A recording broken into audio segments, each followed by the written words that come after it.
Hello and welcome to Study IS. My name is Aditi Sharma and I am your faculty for Environment and Ecology for UPSC CSC Prelims and Mains Examination. और आज है lecture number 16 और हमारा topic है environmental pollution. तो पिछली class में मैंने आपको एयर पोल्यूशन के बारे में बताया था और इस क्लास में हम बात करेंगे वाटर पोल्यूशन के बारे में। तो आइए जानते हैं कि वाटर पोल्यूशन क्या होता है, क्या कॉजेज होती हैं उसकी। ठीक है, तो आज ये देखते हैं। तो ये देखिए, वाटर पोल्यूशन मतलब कोई एडिशन या प्रेजेंस ऑफ अनडिजायरेबल सब्सटेंस है वाटर बॉडी में, जैसे वो चाहे ऑर्गेनिक हो सकती है, इनऑर्गेनिक हो सकती है, बायोलॉजिकल हो सकती है, रेडियोलॉजिकल हो सकती है, जो कि हमारी वाटर क्वालिटी को डिग्रेड करती है या फिर उसे अनफिट बनाती है हमारे यूज के लिए। अब जो आपकी ये पोल्यूशन होते हैं ना, वाटर पोल्यूशन, वो दो टाइप के हो सकते हैं। एक तो पॉइंट सोर्स हो सकती है उसकी, या फिर एक नॉन पॉइंट सोर्स हो सकती है। अब पॉइंट सोर्स क्या हो गई? तो पॉइंट सोर्स तो ये हो गई, जैसे मान लीजिए जो पोल्यूटेंट है that is been discharge from a specific location. ठीक है, वो स्पेसिफिक लोकेशन हो सकती है आपका ड्रेन पाइप जो कैरी करता है इंडस्ट्रियल एफ्लुएंट्स को, जो डिस्चार्ज होते हैं डायरेक्टली एक वाटर बॉडी में। ठीक है, वो रिप्रेजेंट क्या करता है? Point source pollution. और जो आपका नॉन पॉइंट सोर्स पोल्यूशन होता है, इसका मतलब ये हो गया जैसे कोई भी डिस्चार्ज हो रहा है पोल्यूटेंट्स का, वो भी डिफ्यूज सोर्स की तरफ से, जैसे मान लीजिए फ्रॉम अ लार्ज एरिया। ठीक है, सच एज रन ऑफ हो गया आपका एग्रीकल्चर फील्ड का, ग्रेजिंग लैंड का, कंस्ट्रक्शन साइट्स का, अबंडेंट माइंस का, पिट्स का, रोड्स का, स्ट्रीट का। ठीक है, वहाँ जो भी कचरा होता है ये सब, और वो वाटर बॉडी में आ जाता है। ठीक है, तो this is known as the non point sources. अब कॉजेज क्या होती है वाटर पोल्यूशन की? तो पहली चीज देखिए, सेडिमेंट्स का इंक्रीज हो जाना सॉइल इरोजन की वजह से, इम्प्रॉपर वेस्ट डिस्पोजल होना, लिटरिंग होना। लिटरिंग मतलब कचरा वचरा फेंक देते हैं जब लोग। ठीक है, leaching of soil pollutants into water supplies, और ऑर्गेनिक मटेरियल होते हैं that is decay in water supplies. Okay, तो देखिए मेजर वाटर पोल्यूटेंट्स के बारे में बात करते हैं। पहली चीज प्लास्टिक है आपकी, डिटर्जेंट, ऑयल और गैसोलीन। अब ये कैसे पोल्यूट करते हैं? तो ये जो वेस्ट होते हैं ना, ये वेस्ट आते हैं आपके इंडस्ट्री से, हाउस होल्ड और फार्म से। डिटर्जेंट हम लोग घर में यूज करते हैं। ठीक है, प्लास्टिक है ये भी लोग अब मतलब फेंक देते हैं इधर उधर, तो वो भी वाटर बॉडी में आ जाता है। ऑयल है, गैसोलीन है, तो ये सारे इंडस्ट्रियल हैं। तो ये क्या करते हैं? Now they trigger organic pollution that is harmful to health. Now inorganic chemicals के आपके, जैसे कि एसिड हो गया, सॉल्ट हो गया, मेटल हो गए, तो ये क्या रिजल्ट करते हैं? These are the result of industrial effluents. ठीक है, हाउस होल्ड क्लीनर्स हैं, surface run off that are injurious to health, radioactive materials हैं।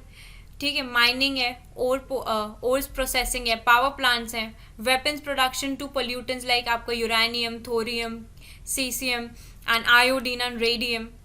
सेडिमेंट्स देखिए, सेडिमेंटेशन ऑफ सॉइल। ठीक है, silt due to land erosion और deposition cause disruption in the ecosystem.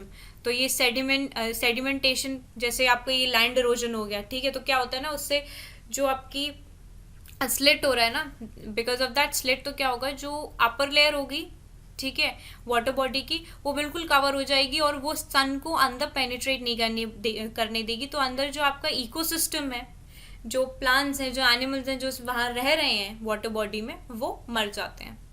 Now plant nutrients.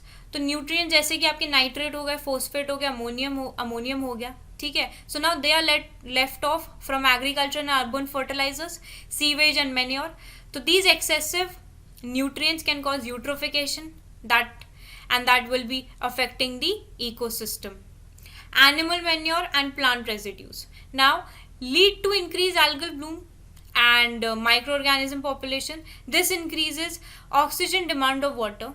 ठीक है, affecting aquatic ecosystem. So this is introduced into water due to sewage, agriculture runoff, paper mills, food processing, etc. Thermal and radiation pollution. And the power plants use water as coolant and release hot waters to the original source. तो ये एक होता है sudden rise for the temperature, जो कि fishes को और जो aquatic animals हैं उनको मार देता है। ठीक है, जैसे आपको जो पावर प्लांट है, जैसे थर्मल है, न्यूक्लियर पावर प्लांट है, तो ये क्या करते हैं, केमिकल एंड अदर इंडस्ट्री, तो ये क्या करते हैं, बहुत सारा पानी यूज़ करती है कूलिंग पर्पज़ के लिए। ठीक है, and the used hot water, जो हॉट वाटर होता है वो डिस्चार्ज कर दिया जाता है रिवर्स में, स्ट्रीम्स में, ओशन में। अब ये जो डिस्चार्ज हॉट वाटर है ना, ये क्या करेगा, ये टेम्परेचर इंक्रीज कर देता है वाटर का, ठीक है, by 10 to 15 degree Celsius above the ambient water temperature.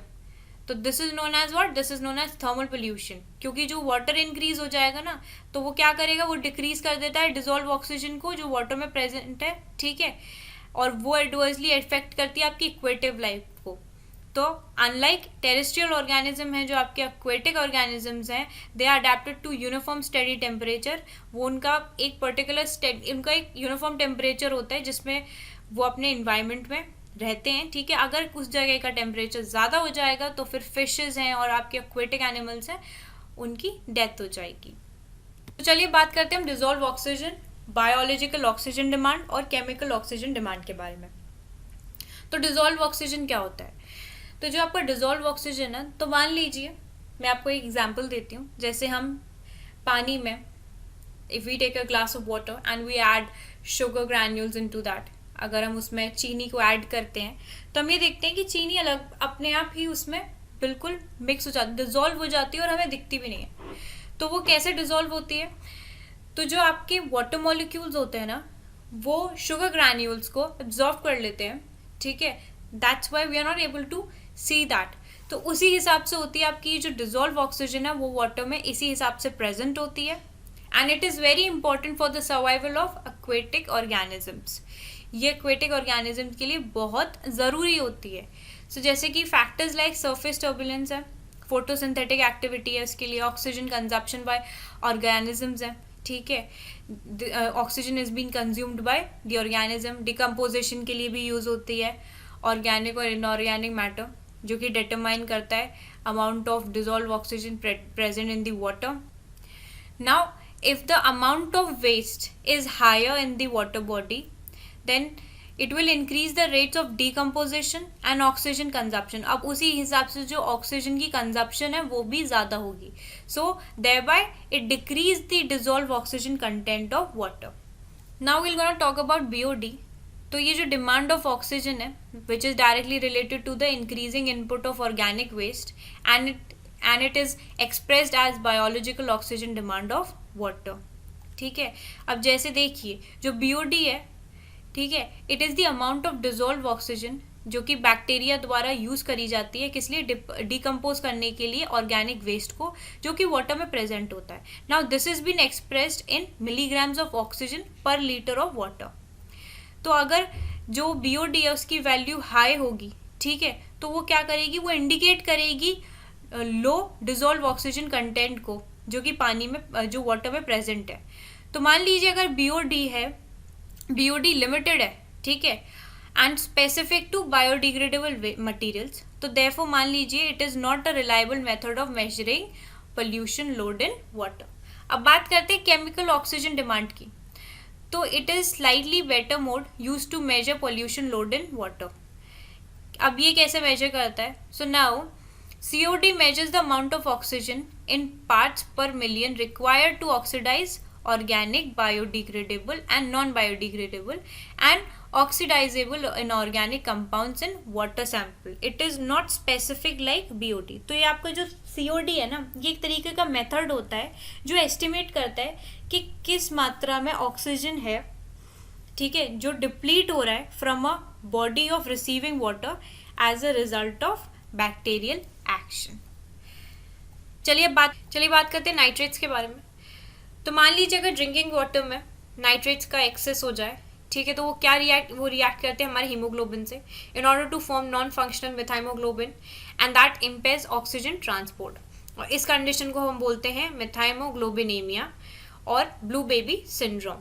तो मिथाइमोग्लोबिन की वजह से क्या होता है, that it can not bind oxygen unlike oxyhaemoglobin and high level of nitrates वो फॉर्म करते कार्सिनोजन, ठीक है, and that can also accelerate eutrophication in the surface water.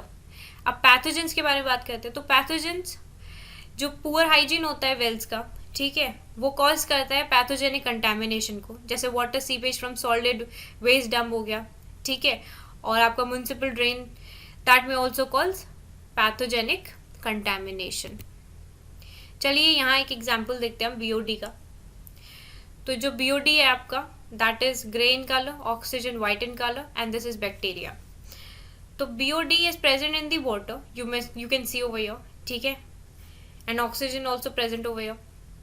तो बीओडी क्या है ना, that it served as a food for the bacteria.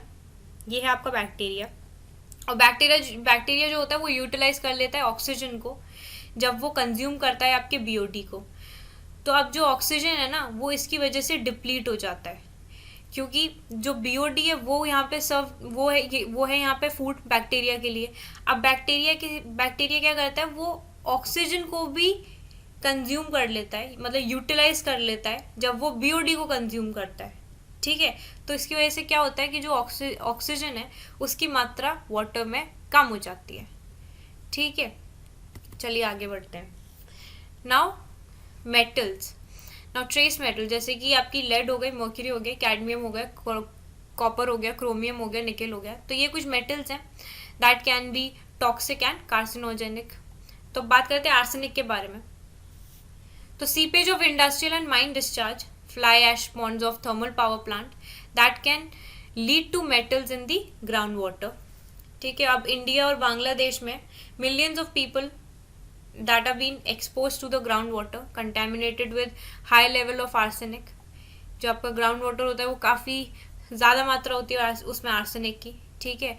और chronic exposure of arsenic cause करता है ब्लैक फूट डिजीज़, जो कि आपको डायरिया, पेरिफेरल न्यूराइटिस और हाइपरकेरोटिसिस और लंग और स्किन कैंसर भी कॉज कर देता है।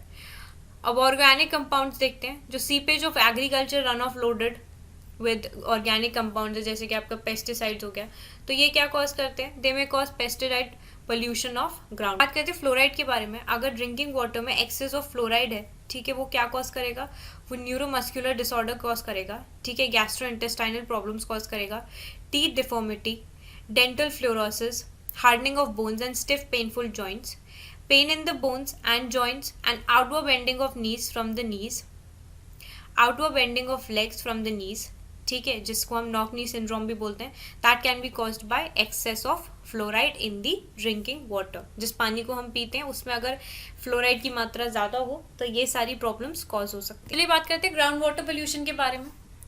तो इंडिया में कुछ ऐसी जगह हैं जहाँ पे जो ग्राउंड वाटर है वो काफ़ी थ्रेटेंड है due to contamination of seepage from the industrial and municipal waste, effluents होते हैं, sewage channel, agriculture run off, और ये पोल्यूटेंट्स हो सकते हैं आपके fluoride, uranium, heavy metal, nutrients हो सकते हैं, नाइट्रेट, फॉस्फेट।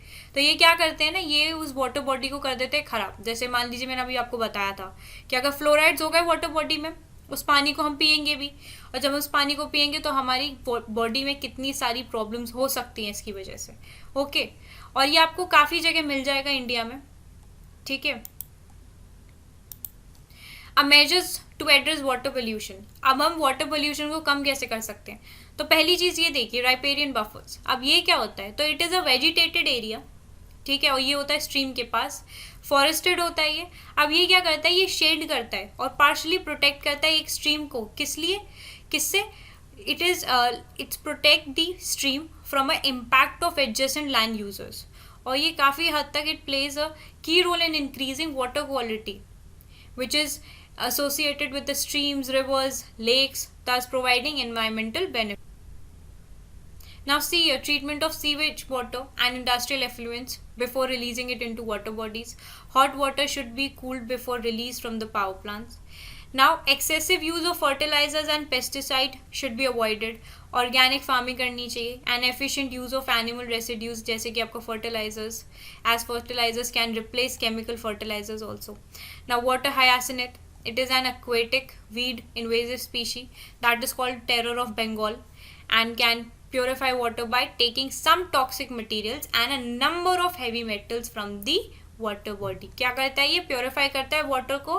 कैसे, जो कुछ टॉक्सिक मटेरियल्स होते हैं या फिर कुछ हैवी मेटल्स होती हैं उनको हटाने का काम करता है, कहाँ से, वाटर से, ठीक है।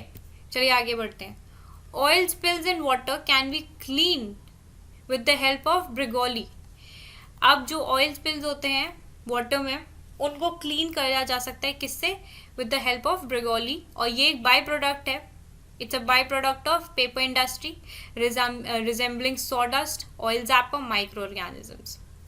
यूकेलिप्टस ट्रीज, अब यूकेलिप्टस ट्रीज जो होती हैं आपकी वो अब्जॉर्ब कर लेती हैं all surplus waste water rapidly और रिलीज करती हैं pure water vapour into the atmosphere.